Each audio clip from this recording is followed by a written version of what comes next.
Protes kebijakan perubahan mekanisme pengukuran barang kargo di Pelabuhan Soekarno-Hatta, Makassar ricuh. Shipper dan buruh protes atas kebijakan perubahan tersebut.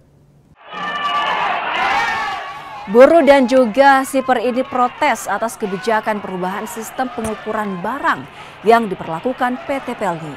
Mereka tak terima pengukuran barang kuno menggunakan sistem kubikasi dari sebelumnya tonase. Kebijakan perubahan ini memang sesuai peraturan Kementerian Perhubungan.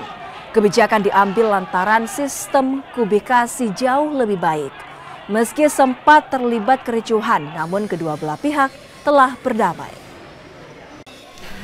Bahwa kejadian tersebut adalah benar, yang dilakukan aksi protes oleh buruh, TK Bagasi dan shipper kepada Kacap Pelni Makassar.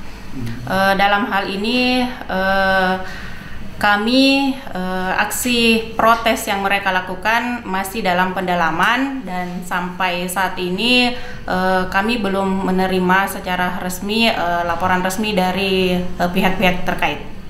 Bu, apakah ada pengerusakan dan informasinya juga sudah damai? Menurut informasi bahwa terjadi pengerusakan kaca konter, terus informasi yang kami terima mereka sudah berdamai dan dilakukan mediasi.